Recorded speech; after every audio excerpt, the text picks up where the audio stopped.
Okay, this is Group 9's Google Earth Cultural Tour. We have 4 stops for you today, and our first stop is the Mount Rushmore National Memorial.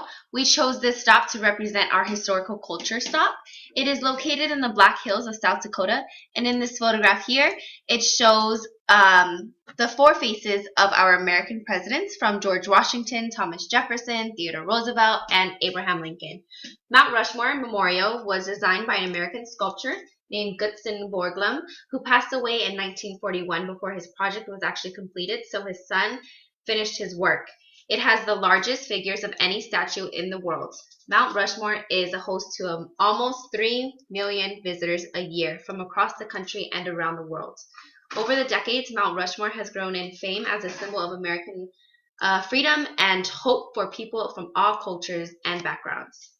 Our next stop would be in Japan, the Great Buddha of Kamakura, also known as Kamakura Daibutsu. We chose this to represent our religion aspects. Kamakura Daibutsu is a bronze statue of Amida Buddha, which stands at 13.35 meters, and it is the second tallest bronze Buddha statue in Japan. The statue was cast in 1252 and originally located inside of a temple, but because of typhoons and tidal waves, it was destroyed. So now, as you can see in this photograph, it stands outside in open air. Buddhism is one of the major religions in the world, and it was founded in India in about 500 BC. Today, it actually has about 300 million followers, most of them living in Sri Lanka and the mainland nations of Southeast Asia and Japan. Our third stop today would be Little Havana, which is located in Miami, Florida. We chose this to represent our language aspect of this tour. Little Havana translates into La Pequeña Havana. It is a neighborhood in Miami, Florida, home to many Cuban immigrant residents, as well as many residents from Central and South America. Little Havana is named after Havana, the capital and largest city of Cuba. As of 2011, it's actually 98% Hispanics. In this first photograph, we have a picture of an outside restaurant sign, La Carreta, and as you can see, Spanish language is very dominant in Little Havana here. And our next photograph would be actually a street sign, Calle Ocho, which translates into the 8th Street. And as you can see, it also is in Spanish. Little Havana is noted as a center of social, cultural, and political activity in Miami. It holds festivals including the Calle Ocho Festival, Viernes Culturales, and the Three Kings Parade. Our last stop actually includes 2 stops. We're going to Los Angeles in Southern California. It's one of the largest, it's the second largest city in the United States after New York. And our first stop is actually in Chinatown.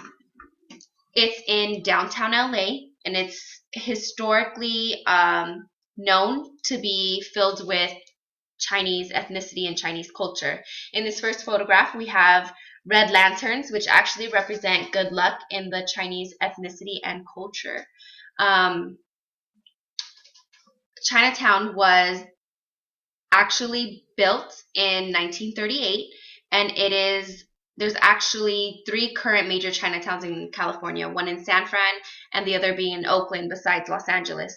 Our next photograph for Chinatown would be a photograph of the entranceway to Chinatown on Broadway. It has 2 gold dragons, which are actually a very prestigious animal in the Chinese culture and ethnicity.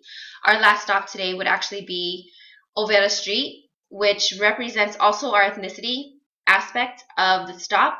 We are comparing Olvera Street to Chinatown, noticing that it's only 4 minutes away. It's right down the block. Notice the jump from Asian population, Asian ethnicity, and Asian culture to Mexican culture and ethnicity. In this first photograph, we have just 2 people celebrating and dancing and singing at the Mexican marketplace. And then in our last photograph here, we have a sign of the Avila adobe, which is actually it's a Mexican tradition to have houses made out of adobe. Thank you.